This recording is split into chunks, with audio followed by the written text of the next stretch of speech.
Hello friends, welcome to my channel. ಇವತ್ತು ನಾನು ಕೂದಲನ್ನ strong ಆಗಿ ಹೆಲ್ದಿಯಾಗಿ ಹೇಗೆ ಇಟ್ಕೋಬೇಕು ಹಾಗೆ ಗ್ರೇ ಹೇರ್ ಬರೋದನ್ನ ಅವಾಯ್ಡ್ ಮಾಡೋಕ್ಕೆ ಏನು ಮಾಡ್ಬೋದು ಅನ್ನೋದನ್ನ ಹೇಳ್ಕೊಡ್ತೀನಿ ನಿಮಗೆ।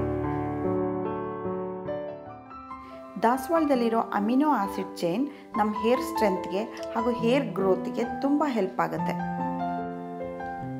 ಬಿಳಿ ದಾಸವಾಳಗಳನ್ನೇ ನಾನು ಜಾಸ್ತಿ ತಗೊಳ್ತಾ ಇದ್ದೀನಿ, ಯಾಕೆ ಅಂದರೆ ಎಲ್ಲ ದಾಸವಾಳಕ್ಕಿಂತ ಬಿಳಿ ದಾಸವಾಳದಲ್ಲಿ ಹೆಚ್ಚು ಔಷಧಿ ಗುಣ ಇರುತ್ತೆ। ಫಸ್ಟ್ ನಾನು ಹೂಗಳೆಲ್ಲ ಕಟ್ ಮಾಡ್ಕೊಳ್ತೀನಿ, ಆಮೇಲೆ ಅದರ ದಾಸವಾಳದ ಎಲೆಗಳನ್ನು ಕಟ್ ಮಾಡ್ಕೊಳ್ತೀನಿ।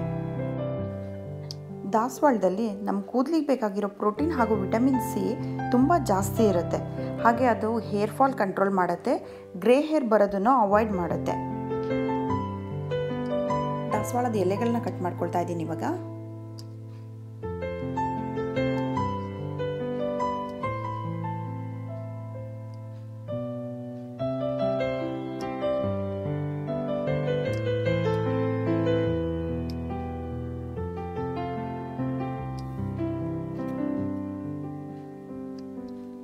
ಹಾಗೆ ಬೇರೆ ಕಲರ್ ದಾಸವಾಳದ ಹೂಗಳನ್ನು ತಗೊಳ್ಬೋದು।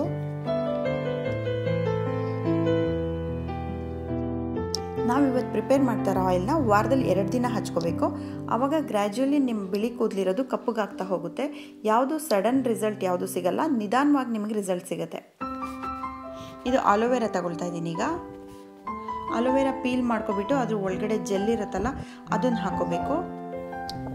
ಕರಿಬೇವಿನ ಸೊಪ್ಪು ತಗೊಳ್ತಾ ಇದ್ದೀನಿ, ಇದರಲ್ಲಿ ಬೀಟಾ ಕೆರೋಟಿನ್ ಮತ್ತು ಪ್ರೋಟೀನ್ಸ್ ತುಂಬ ರಿಚ್ ಆಗಿರುತ್ತೆ, ಅದು ನಮ್ಮ ಹೇರ್ ಫಾಲ್ ಕಡಿಮೆ ಮಾಡಿ ಹೇರ್ ಗ್ರೋತ್ನ ಇನ್ಕ್ರೀಸ್ ಮಾಡುತ್ತೆ। ಇದರಲ್ಲೂ ಅಮಿನೋ ಆಸಿಡ್ಸ್ ಮತ್ತು ಆ್ಯಂಟಿ ಆಕ್ಸಿಡೆಂಟ್ಸ್ ಇರೋದ್ರಿಂದ ನಮ್ಮ ಕೂದಲನ್ನ ಸ್ಟ್ರೆಂತಿಯಾಗಿ ಮಾಡುತ್ತೆ, ಹಾಗೆ ಸ್ಕಾಲ್ಪ್ ಯಾವಾಗಲೂ ಮಾಯ್ಶ್ಚರೈಸ್ ಇರೋ ಹಾಗೆ ಮಾಡುತ್ತೆ।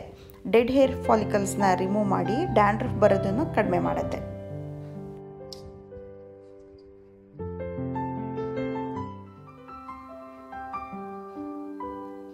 ತಗೊಂಡಿರೋ ಅಷ್ಟು ಎಲೆಗಳನ್ನ ಕ್ಲೀನ್ ಮಾಡ್ಕೋಬೇಕು, ಅದರಲ್ಲಿ ಎಕ್ಸ್ಟ್ರಾ ತೊಟ್ಟು ಏನಾದರೂ ಇದ್ದರೆ ಅದನ್ನ ಕಟ್ ಮಾಡಿಬಿಟ್ಟು ಹಾಕಬೇಕು।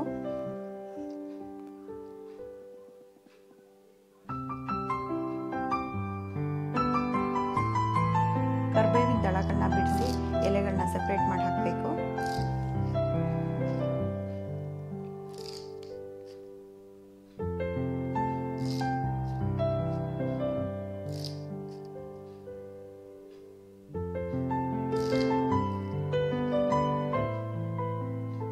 ದಾಸವಾಳದ ಹೂವಲ್ಲಿ ತೊಟ್ಟೆ ಏನಾದರೂ ಇದ್ರೆ ಅದನ್ನ ಕಟ್ ಮಾಡಿ ಹಾಕಬೇಕು।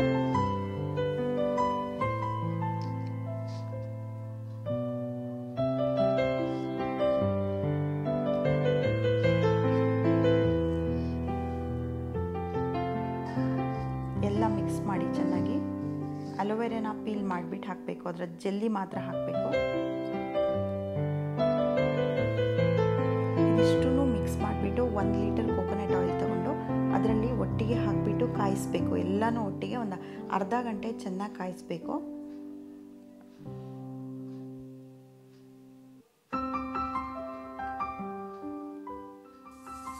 ಇದು 1 ಲೀಟರ್ ಕೋಕೋನಟ್ ಆಯಿಲ್ ತೊಗೊಂಡಿದ್ದೀನಿ, ಇದಿಷ್ಟು ಹೂ ಎಲೆಗಳನ್ನ ಹಾಕ್ತೀನಿ, ಅದಕ್ಕೆ ಅಲೋವೆರಾ ಜೆಲ್ಲು ಹಾಕಬೇಕು।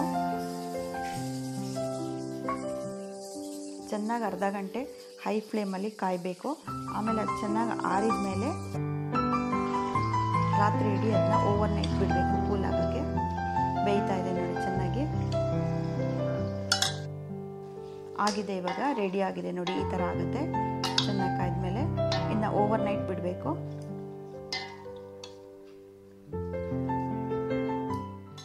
ಈ ಆಯಿಲ್ನ ಕ್ಲೀನಾಗಿ ಸೋಸಿಟ್ಕೋಬೇಕು, ಎಲೆಗಳಲ್ಲೂ ತುಂಬ ಆಯಿಲ್ ಉಳಿದಿರುತ್ತೆ, ಅದನ್ನು ಕೈಯಲ್ಲಿ ಚೆನ್ನಾಗಿ ಹಿಂಡ್ಬಿಟ್ಟು ಸೋಸ್ಕೊಳ್ಳಿ। ಇದನ್ನು ಇವಾಗ ಒಂದು ಬಾಟಲಿಗೆ ಹಾಕಿಟ್ಕೊಂಡು ವೀಕ್ಲಿ ಟ್ವೈಸ್ ರೆಗ್ಯುಲರ್ ಆಗಿ ನೀವು ಹಚ್ತಾ ಹೋದರೆ ನೀವು ಒಂದು 6 ಮಂತ್ಸಿಗೆ ನಿಮ್ದು ಹೇರ್ ವಾಲ್ಯೂಮ್ ತುಂಬ ಬಿಲ್ಡ್ ಆಗುತ್ತೆ। Thank you for watching friends.